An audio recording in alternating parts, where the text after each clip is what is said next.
বাংলাদেশের বাঙালি জাতীয়তাবাদ নিয়ে কাজ করলে তারে বানায় দেওয়া হয় ভারতপন্থী। ইনকিলাব জিন্দাবাদ বলে আবার সেই বাঙালি জাতীয়তাবাদের কথা বলে পাকিস্তানপন্থী স্লোগান বাঙালিকে খাওয়ানো হয়।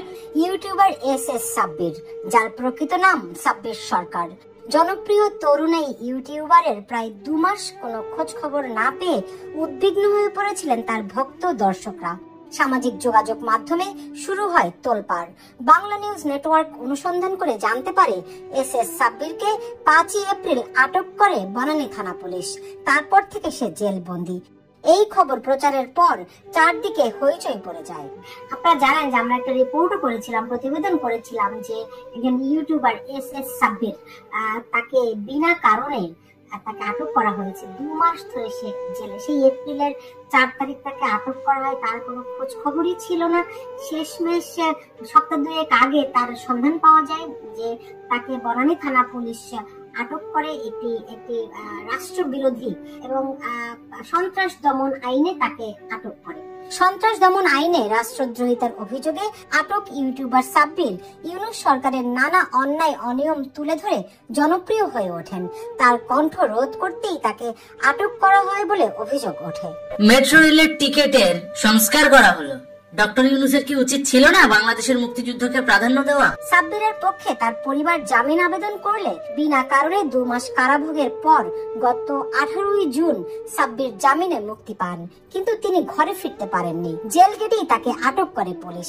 এবার তার বিরুদ্ধে আনা হয়েছে হত্যার অভিযোগ। হত্যা মামলার আসামি হিসেবে সাব্বিরকে কারাগেট থেকেই আবারও আটক করা হয়। এই মুহূর্তে হত্যা মামলার অভিযোগে কারাবন্দী আছেন কমপক্ষে 12 জন সাংবাদিক। সহস্রাধিক সাংবাদিকের বিরুদ্ধে রয়েছে হত্যা মামলা, যা জামিনযোগ্য নয়। ইউনূস সরকারের বিরুদ্ধে অভিযোগ, একদিকে মানুষের বাক স্বাধীনতা হরণ করা, অন্যদিকে ভীতির পরিবেশ সৃষ্টি করতেই সাংবাদিকদের বিরুদ্ধে ঢালাওভাবে হত্যা মামলা দেয়া হয়েছে। আর তার সবশেষ শিকার হলেন তরুণ ইউটিউবার SS সাব্বির। 3টা আলাদা আলাদা পার্সপেক্টিভে ইতিহাসের ধারা বহন করে যাচ্ছে। সেই ইতিহাসের ধারাটাকে নজরআন্দাজ করে দিচ্ছেন এত তাড়াতাড়ি নতুন প্রজন্মের কাছ থেকে। 5ই আগস্টের পর থেকে সরকারের কর্মকাণ্ড নিয়ে তথ্যভিত্তিক বিশ্লেষণ তুলে ধরে ইউটিউবে বেশ জনপ্রিয় হয়ে উঠেছিলেন সাব্বির। জুলাই আন্দোলনের নেপথ্যে স্বাধীনতা বিরোধী জামাত শিবির গোষ্ঠী কিভাবে সক্রিয় ভূমিকা রাখে এবং ইউনূস সরকার কিভাবে ওই একই স্বাধীনতা বিরোধী গোষ্ঠীর সঙ্গে আতাত করে তাদের মেটিকুলাস প্ল্যান বাস্তবায়ন করছে তা তুলে ধরতো সাব্বির। মেট্রো রেলের টিকিট থেকে শহীদ মিনার, জাতীয় সংসদ এবং স্মৃতিসৌধের ছবি তুলে দেওয়া হয়েছে। এটা কেমন সিদ্ধান্ত? এটাই কি রিসেট বাটনের উদ্দেশ্য ছিল? গত 23শে মার্চ মুনতাসির মামুন নামের এক ব্যক্তি সাব্বির সরকারের বিরুদ্ধে বনানী থানায় একটি সাধারণ ডায়েরি করেন। এতে অভিযোগ করা হয় সাব্বির সমাজে অস্থিরতা সৃষ্টির উদ্দেশ্যে সরকারের সমালোচনা করছে। এমনকি সাব্বিরের বিরুদ্ধে রাষ্ট্রবিরোধী কর্মকাণ্ডে জড়িত থাকারও অভিযোগ আনা হয়। এরপর 3রা এপ্রিল মুগদাপাড়া পুলিশ গভীর রাতে সাব্বিরকে আটক করে। সে সময় জব্দ করা হয় তার একটি পুরনো ল্যাপটপ, অ্যান্ড্রয়েড ফোন এবং মাইক্রোফোন। সেই ছোট্ট মাইক্রোফোনটি অনেকের কাছে বেশ পরিচিত, কারণ এটি হাতে নিয়েই সাব্বির তার বুদ্ধিদীপ্ত কন্টেন্ট গুলো বানাতেন। তুমি নিজেও তো পাকিস্তানপন্থী স্লোগান দিচ্ছ।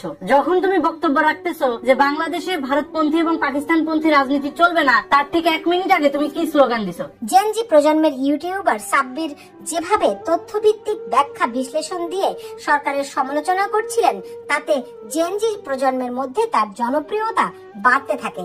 এতে আতঙ্কিত হয় ডক্টর ইউনূস সরকারের প্রশাসন। তাই সাব্বিরের কণ্ঠ রোধ করতেই তাকে কারাবন্দী করা হয়েছে বলে অভিযোগ রয়েছে এবং সেই একই উদ্দেশ্যেই তিনি এখন জামিন পেলেও তাকে আবারও হত্যা মামলায় আসামি করে আটক করা হলো। আমার ধারণা এরা একটা জেল কিলিং এর জন্য তৈরি হচ্ছে। হয় শুরু করে দিয়েছে, নইলে একবারেই মারবে। উল্লেখ্য, তরুণ ইউটিউবার SS সাব্বির কোন রাজনৈতিক দলের সঙ্গে যুক্ত ছিলেন না। তার বিরুদ্ধে কোনো মামলাও ছিল না। তবু মামলার এজাহারে তাকে ফ্যাসিস্টের দোসর বলে আখ্যায়িত করা হয়। অনেকেই অভিযোগ করছেন বাংলাদেশে এখন ভীতির সংস্কৃতি চলছে। ফ্যাসিস্টের দোসর আখ্যায়িত করে গণমাধ্যমের কণ্ঠ চেপে ধরা হচ্ছে। Sultana Rahman, Bangla news network, new York.